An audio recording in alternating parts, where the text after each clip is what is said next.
Hey everyone, how's it going? It's Nong here, and welcome back to another Destiny video. In today's Destiny video, we're gonna be taking a look at what are the best weapons to take into the Crotas end raid and complete the challenges. I know a lot of you guys are gonna be doing the challenges over the weekend, so I thought about making this video so I can tell you what are the best weapons, so you can have the easiest time while doing the challenge modes in Crotas end. So we're gonna be breaking down this into parts. We're gonna do the beginning, then the bridge, then Ear Youth, and at the end Crota. And I'm going to be telling you what are the best weapons and armor that you can use in each part of the raid. Alright, so let's get started. Alright, so let's start with the Abyss, and the Abyss is all about AoE weapons.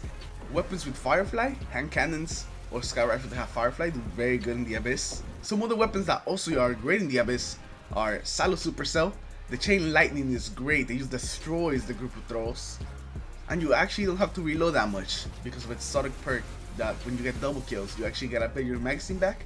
So you can keep shooting the Supercell for a pretty long time. Another good weapon for the Abyss is the Telesto. Telesto is actually really good with its delayed projectiles.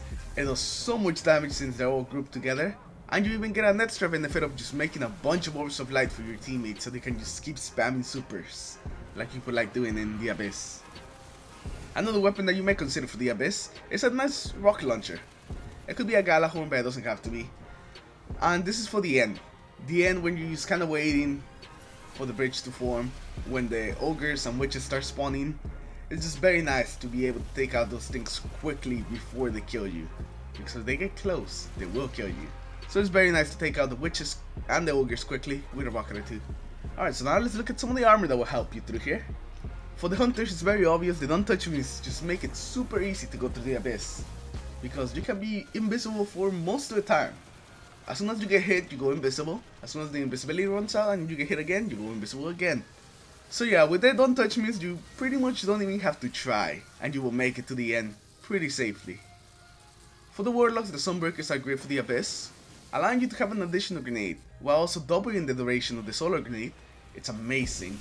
You basically can just put the solar grenades on the ground, throw a walk over them, and just kinda die. That's basically it. You can just put them around you and just watch us all the throw run into them and just die.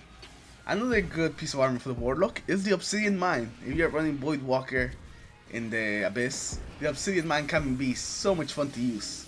With the Obsidian Mine, you gain super energy from kills with your Nova Bomb, and because there's so many things to kill in the Abyss, you can actually have back-to-back Nova Bombs. You just throw your Nova Bomb and you have it again, ready to go. It's freaking great. So if you like having fun with Nova Bombs, I recommend the Obsidian Mine, so you have a fun time in the Abyss. For the Titans, the Helm of Saint 14 will probably be the way to go. It basically makes the bubble a safe haven. Most of the enemies in the Abyss are melee, so they have to get close to you, and once they go inside that bubble, they just get blinded, and they are super vulnerable. They can't really do anything, so you're safe and you can just kill them. The bubble is especially good for the end when you're waiting to build a bridge.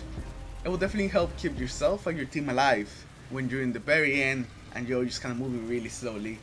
So having the bubble with the Helm of Saint 14 is super useful at the end.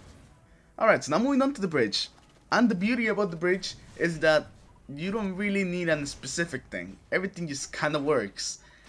There's a lot of ads, but they are just weak ads, so you can just kill them with basically anything. Except for the Sword Bearer. The Sword Bearer can be pretty tanky at sometimes. So having a nice rocket to shoot him when he's getting close is a very good thing, but it doesn't have to be a rocket. Swords work great, especially Raise Lighter. Raise Lighter just destroys him, it does so much damage. And also a sniper also works at killing him, but you just have to start hitting him from farther away, so he doesn't just get up all over your face when you're trying to shoot him with a sniper rifle. So yeah, that's it for the weapons. You don't really need a certain weapon or a certain piece of armor for the bridge, because the bridge is so versatile. You can pretty much use whatever you want, and as long as you are using it correctly, you should be pretty fine. Alright, so now moving on to Ear Youth. And the thing that shines in Ear Youth is swords. Swords, swords, and more swords. Raise Lighter is my go-to sword, and it's probably the best sword for Ear Youth. You have a lot of ammo. If you pair it up with the artifact that gives you more sword ammo, you can actually take it up to 101 total ammo. So yeah, you get a lot of ammo, so you can kill a lot of things. The special R2 attack, Phoenix Uppercut, does so much damage to the knights. You just have to hit them one with that and then do a couple more normal slashes and they are basically dead. This is why Raised Slider is such a good weapon for the challenge mode, where you have to kill everything. Because you can just go around and just tear through everything with your sword. Once the ogres come out, you can also hit them with the sword. Make sure to hit them with the R2 with the Phoenix Uppercut, because they will be staggered and they won't be able to hit you when you hit them. The ogres, if I'm not mistaken, takes 2 uppercuts to kill them. It's not that bad. Then the Gatekeeper himself also takes 2. So you can see that Raised Slider makes the Dead Singer pretty easy. If you don't have Raised Slider, Dark Drinker also works. Use that Dark Drinker is a little more dangerous, since you don't really stagger your targets like Raised Slider. They can still shoot you and they can still kill you, so you just gotta be a little bit more careful when using Dark Drinker. If you do not have either of the swords and you only have Boltcaster, then I recommend that you pick up a nice shotgun. Shotguns also do very well. If you have the Crota shotgun, the Swordbreaker, that does extremely well against the Hive Majors because it has extra damage against them. But if you do not have that, I recommend Invective. Invective is very nice at doing damage against the Majors. Another weapon that was great in this part is the Galahorn. It was great against the Knights, and it's also a very quick way to take down the Witch and the Shrieker. So those are the weapons that are very effective. Swords, shotguns, Galahorn. Keep that in mind.